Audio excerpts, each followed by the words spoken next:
I walked into that dive bar on a Tuesday night, fully expecting to be carded. I mean, I was 20, barely scraping by with a fake ID that looked like it had survived a hurricane, and I was itching for a drink. But the moment I sat down at the sticky counter and caught the bartender's eye, something weird happened. He didn't ask for my ID. In fact, he just smiled, nodded like we were old friends, and slid a cold beer my way without a second thought. That was the first time I noticed him. Luke. He was tall, with this easy kind of confidence, and a quiet charm that didn't need a spotlight to shine.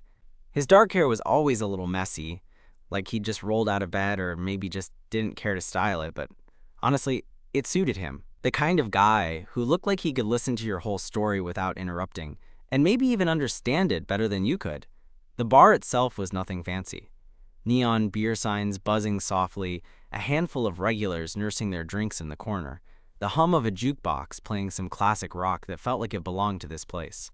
The smell of spilled whiskey and old wood mixed with the faint scent of fried food from the kitchen.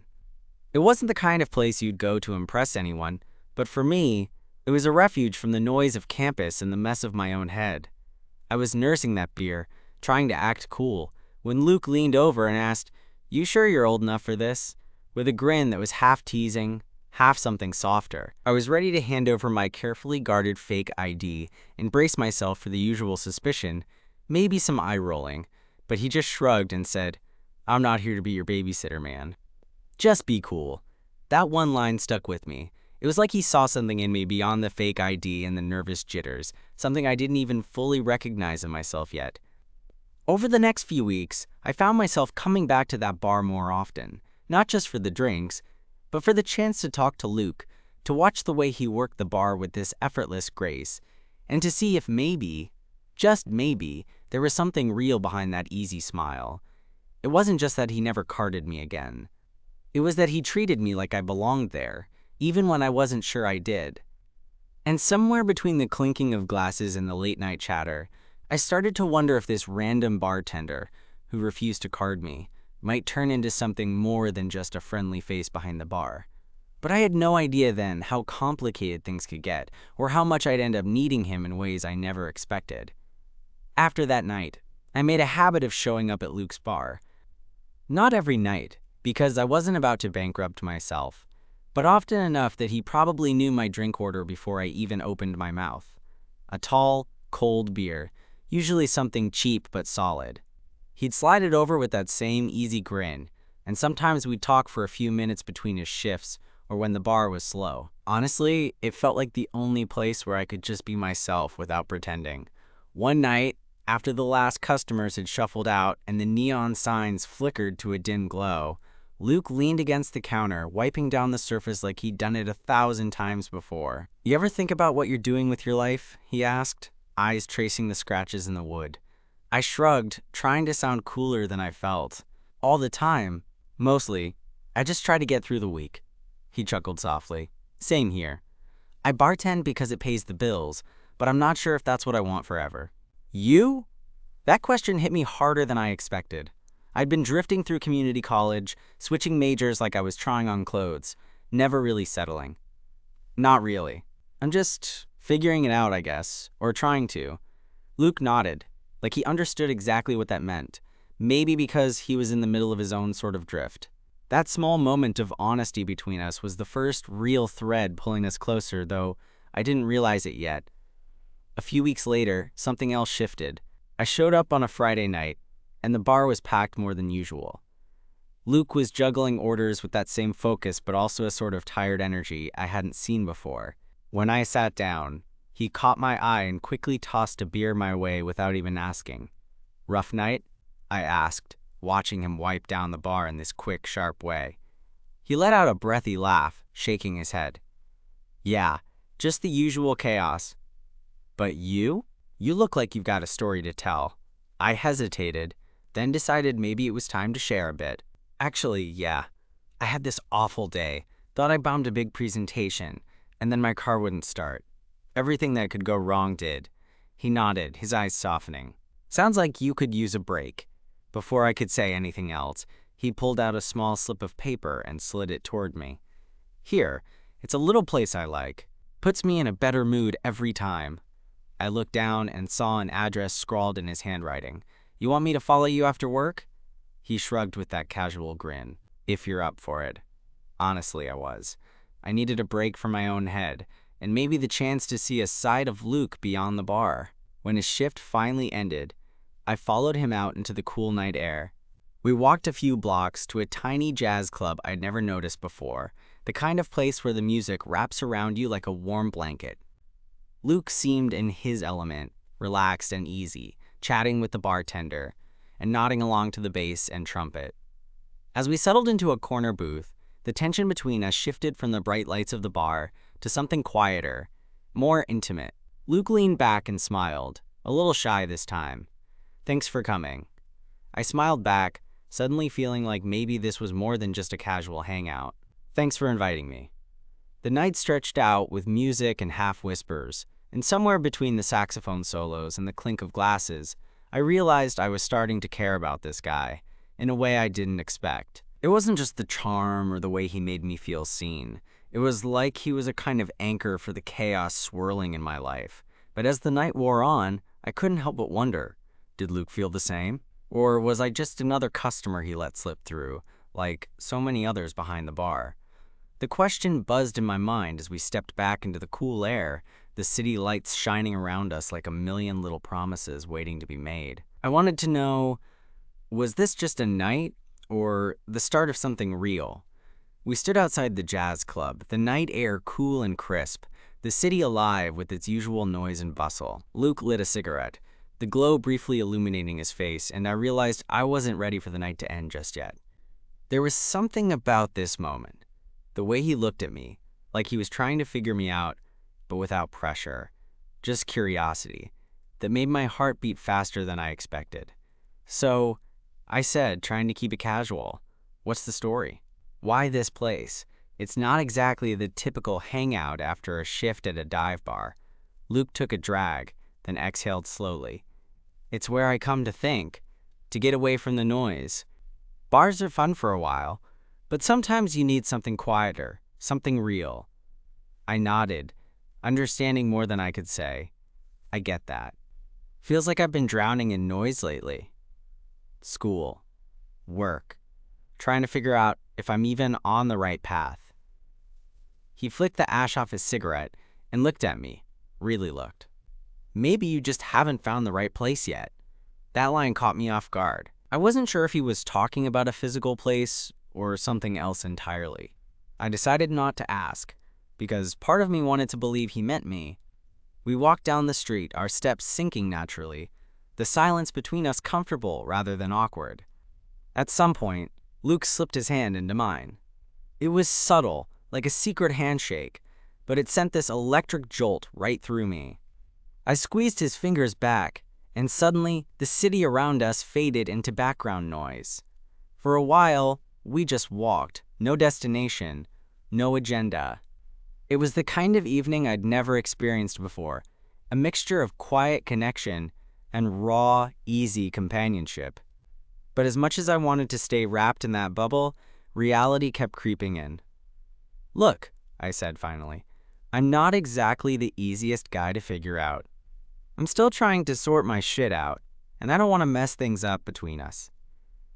Luke stopped walking and turned to face me, his eyes serious but gentle. "Nobody's perfect. And honestly, I think it's a little boring when things are too easy. I'm willing to figure it out with you, if you're up for it." That hit me harder than I expected. Here was this guy, who, just weeks ago, wouldn't even card me, now telling me he wanted to take a chance on something messy and uncertain. I felt this weird mix of relief and fear. Relief because maybe someone actually saw me, and fear because that meant I had to be seen, really seen, and that was terrifying. We ended up back at the bar, the place that had started it all, but the vibe had changed. It wasn't just a spot for cheap drinks anymore. It felt like home. When the night wound down, Luke walked me to my car, and for a moment, just standing there under the streetlight, I wondered if this could be the start of something real. He hesitated, then brushed a stray strand of hair from my forehead. "I'm glad you came tonight." "Me too," I whispered, mostly to myself. We didn't kiss, at least not then. But there was this promise hanging in the air, like the kind you can't quite put into words but feel deep in your chest. The next morning, I woke up with that weird mix of hope and anxiety buzzing through me. I wasn't sure where this was going, but for the first time in a long time, I wanted to find out. Luke wasn't just the bartender who refused to card me anymore. He was someone I couldn't stop thinking about. Over the next few days, we texted, keeping things light, but always with a little undercurrent of something more. We traded stories about our days, our dreams, and even our fears. And every time I stepped into the bar, there was that flicker of anticipation. Would he be there? Would we talk? Would things get more complicated? The thing was, I was ready for complicated. Because what I was feeling for Luke wasn't just some passing crush. It was real, messy, and terrifying, and somehow that made it feel worth all the risk. One night, a couple weeks later, the bar was quieter than usual, and Luke finally asked if I wanted to hang out after closing. My heart thundered, and I said yes without hesitation. We ended up back at that jazz club again, but this time, the conversation was different. We talked about why he bartended, about the dreams he'd shelved, about the scars he carried that no one could see. I shared some of my own stories, my own doubts. We didn't shy away from the harder stuff. It was like laying down our armor for the first time. At one point, Luke reached across the table and took my hand. I don't want to be just the guy behind the bar who hands you drinks. I want to be someone you can count on. My throat tightened. I want that too. That night wasn't perfect. There were awkward silences, moments when I wondered if I was moving too fast. But there was also something real and beautiful, that fragile, scary kind of connection that makes you believe, maybe, just maybe, you don't have to figure it all out alone. As I walked home later, I realized that Luke had become more than just a bartender who refused to card me. He was the reason I was starting to believe in something better, for myself, for us, and honestly, that scared the hell out of me. But it also made me feel alive in a way I hadn't in a long time. After that night at the jazz club, things between Luke and me settled into this weird, wonderful rhythm. Not quite a relationship, but definitely more than just two guys who happen to know each other's drink orders. We found ourselves carving out moments in the chaos of our lives, little pockets of time that felt ours, away from the buzz of the bar and the noise of everything else. One Saturday afternoon, I found myself at the bar early, way before the usual evening rush. Luke was already behind the counter, stacking glasses and humming along to some indie playlist that was softly playing through the speakers. "Hey," I said, sliding into my usual spot. "Slow day?" He looked up and tossed me a grin. "Usually weekends are packed, but today's a gift. What about you? No plans?" I shook my head.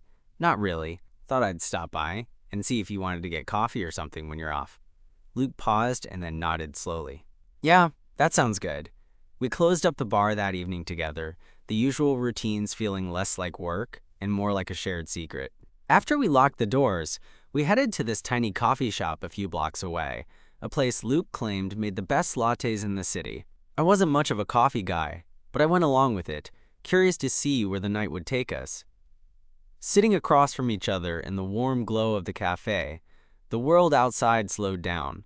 Luke talked about his childhood in a small town, how he'd left to chase bigger dreams but ended up bartending by accident.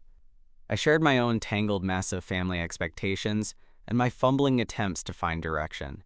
There was a moment when he reached across the table and brushed his fingers against mine, a light, tentative touch that felt electric. "You're different," he said quietly, "not just another drunk at the bar." I smiled, feeling a mix of warmth and vulnerability I wasn't used to. "I think you're pretty different too."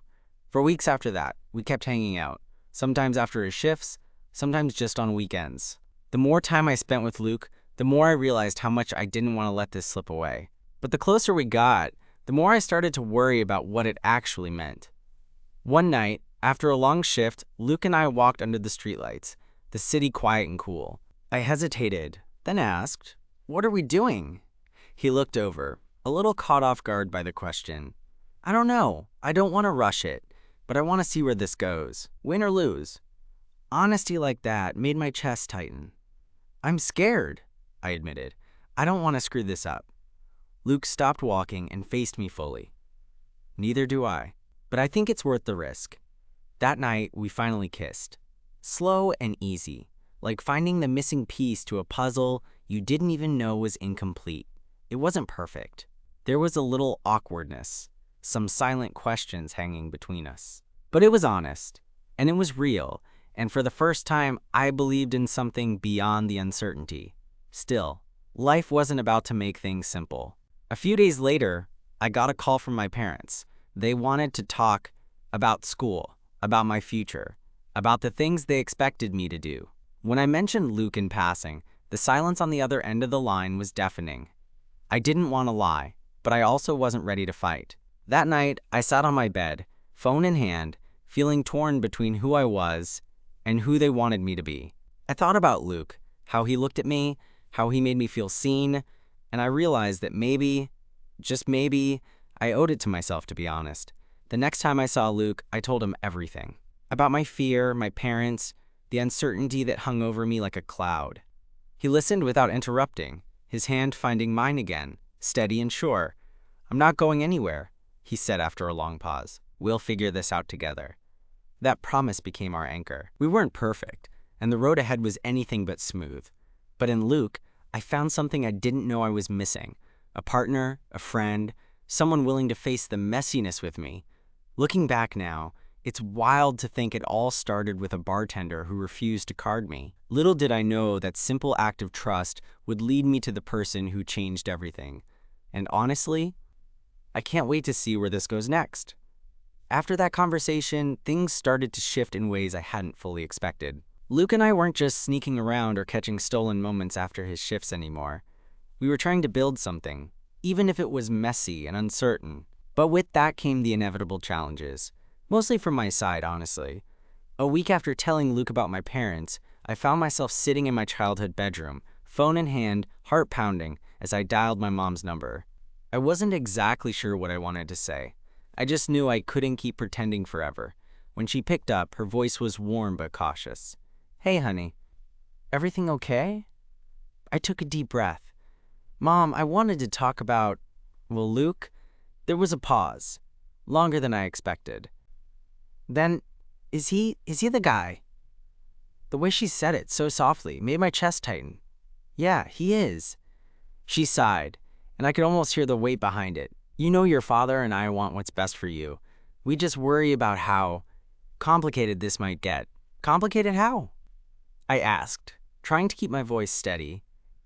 "Well, you're still young. School, work life can get difficult. We just want to make sure you're safe." I swallowed the lump in my throat. "I'm safe, and I'm happy. Luke makes me happy." There was silence on the other end, and I wasn't sure if it was relief or confusion or a mix of everything. "I want to meet him," she said finally. That moment was huge for me. It meant they were willing to try, even if it was scary for all of us. I called Luke that night, my voice cracking a little when I told him the news.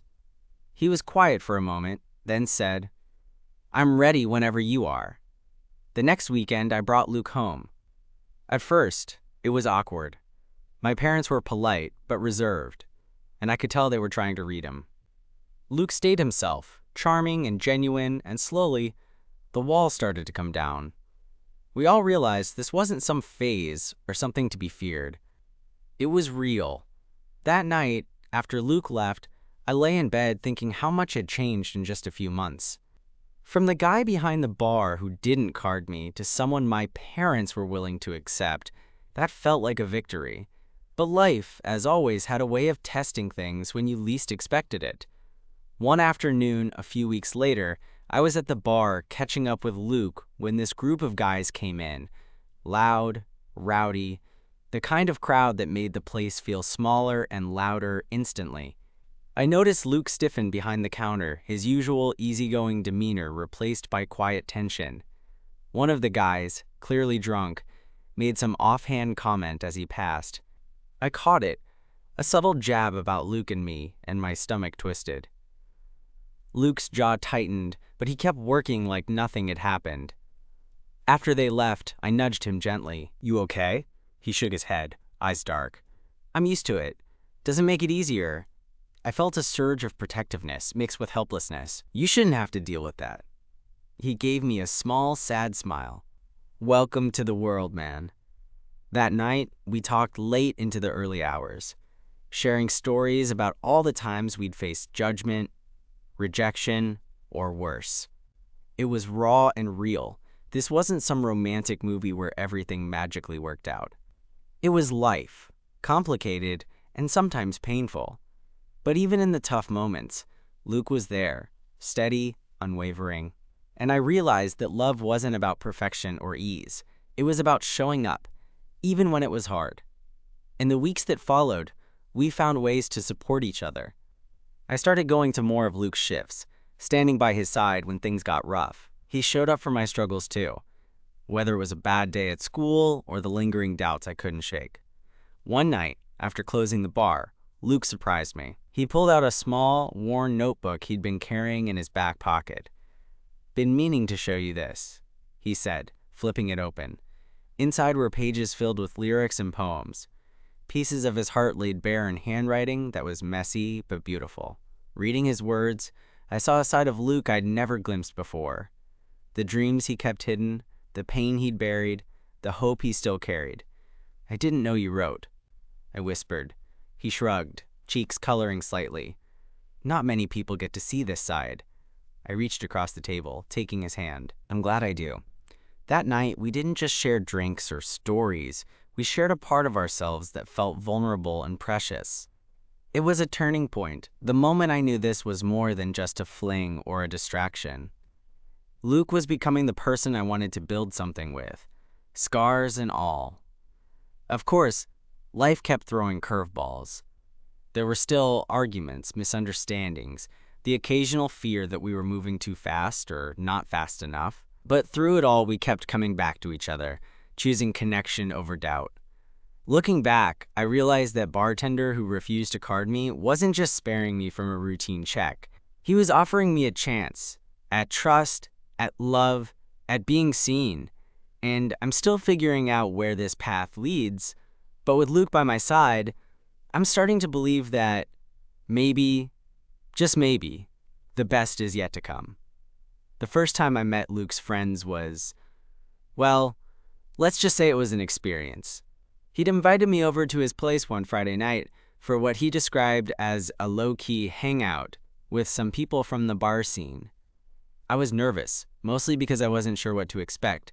Luke seemed relaxed about it, like this was just another normal part of his life. But for me, it felt like stepping into uncharted territory.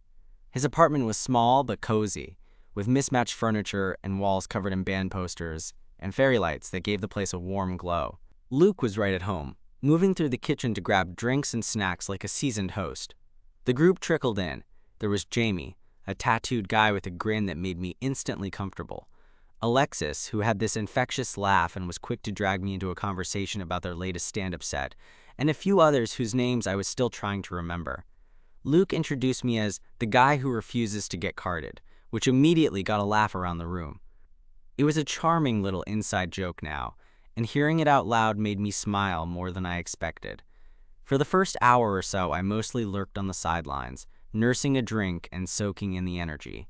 These were people who knew Luke, the real Luke, not just the bartender with the easy smile. They teased him mercilessly about his obsession with jazz records and the fact that he could quote entire movies from memory. But underneath the jokes, there was a genuine affection that made me feel like I was witnessing something special. At one point, Jamie pulled me aside with a smirk. "So, you're the lucky guy, huh? He's been mumbling your name enough times to make it obvious." I laughed nervously. "Yeah, I guess I am." Alexis caught the corner of my eye and gave me a wink. "Welcome to the family." It felt like that. Like suddenly I wasn't just some guy Luke met at work, but part of a bigger, messier, wonderful whole. As the night wore on, the conversation faded into the background, and Luke and I found ourselves on the tiny balcony, away from the noise and laughter. The city stretched out before us, lights twinkling like stars, and the cool air was a welcome contrast to the warmth inside. "I was worried about tonight," I admitted, my voice low. "Meeting your friends. I didn't want to mess this up." Luke shrugged, leaning against the railing. "I get it. It's a lot. But I wanted you to see the people who make me feel safe. The people who get me." I reached out and took his hand. "Thanks for letting me in." He smiled, that quiet, genuine smile that made my heart skip a beat. I'm not good at a lot of things, but this feels right. That night marked a shift. I started to see Luke in a new light. Not just as the charming bartender or the guy the first was falling for, but as someone with a world of his own, full of friends, dreams, and a past that shaped him. But with that came the inevitable bumps in the road. A few weeks later, while hanging out at the bar, an old acquaintance of Luke's showed up, a guy named Marcus who'd apparently been a major part of Luke's life before things went south. The tension was immediate, a thick undercurrent that made the air between them crackle. Marcus wasn't subtle. He made a point of lingering near the bar, shooting Luke looks that were equal parts challenging and regretful. Luke tried to ignore him, focusing on serving drinks, but I could see the tightness in his jaw and the way his hands clenched around a glass when Marcus passed by. After the bar closed, Luke pulled me aside, his voice barely above a whisper. That was Marcus. We didn't part on good terms. I nodded, trying to offer some kind of support, but honestly, I didn't know what to say. He was my first real boyfriend, Luke admitted. It ended badly. I didn't want to bring that into what we're building. The vulnerability in his voice hit me hard. You don't have to carry that alone. He looked at me, eyes searching. I want to be honest with you, even the messy parts. I squeezed his hand. Always. In the days that followed, Marcus kept popping up. At the bar, around the neighborhood, sometimes sending texts that were equal parts apology and accusation. It was clear he hadn't fully let go, and it put Luke, and, by extension me, in a difficult spot. One night, after closing, Luke sat beside me on the couch, exhaustion written all over his face. I don't know how to deal with this. I took a deep breath. Maybe it's not about dealing with it alone. Maybe we face it together. He looked at me then, something I hadn't seen before. Hope, fear, a quiet determination. I want that. With you. That moment felt like a promise, fragile but real. Things weren't perfect. They still aren't. But Luke and I kept choosing each other, even when the past threatened to pull him back or when the future felt uncertain. I'm learning that love isn't about having all the answers or a perfect script. It's about the messy, beautiful work of showing up, again and again. And with Luke, I'm willing to keep showing up, no matter how complicated things get. Because sometimes, the guy who doesn't card you turns out to be the one who changes everything. Months passed, and with every day, Luke and I grew closer. Not just as boyfriend and boyfriend, but as partners navigating the messy, unpredictable parts of life together. Marcus eventually drifted out of the picture, not without some rocky moments, but Luke faced that chapter with a strength I admired, and I'm proud to say I was there every step of the way. One quiet evening, we found ourselves back at the bar, the familiar hum of neon lights and clinking glasses surrounding us. It wasn't packed, just the way we liked it. Luke was behind the counter, but this time, he wasn't just the bartender serving drinks. He was the guy who'd become my anchor, the person who'd challenged me to be braver, to care deeper. I caught his eye across the room, and he gave me that smile, the one that said we were in this together, no matter what came next. After his shift, we sat side by side on the worn-out couch in his apartment, the space feeling more like home than ever before. Luke pulled out his worn notebook again, the one with all his songs and poems. He handed it to me gently, his fingers brushing mine. I want you to have this, he said softly. All of it. I flipped through the pages, running my fingers over his words, the parts of him he'd shared with me, and the parts he was still discovering. For what it's worth, I said, I think you're braver than you know. He laughed, that easy, genuine laugh. I'm just lucky you saw me. We sat in comfortable silence, the kind that comes when you don't need to fill every moment with words. Outside, the city lights flickered, but inside, it felt like we'd found our own quiet place. Looking back, it's wild to think how everything started with a simple act. A bartender who refused to card me. That moment wasn't just about skipping a routine check. It was the start of a trust and connection that changed my life. We're still figuring things out, still stumbling through the uncertainties like everyone else. But with Luke, I've learned that love isn't about perfection or grand gestures. It's about showing up, being seen, and choosing each other every day, even when it's messy or scary. And honestly, I wouldn't have it any other way.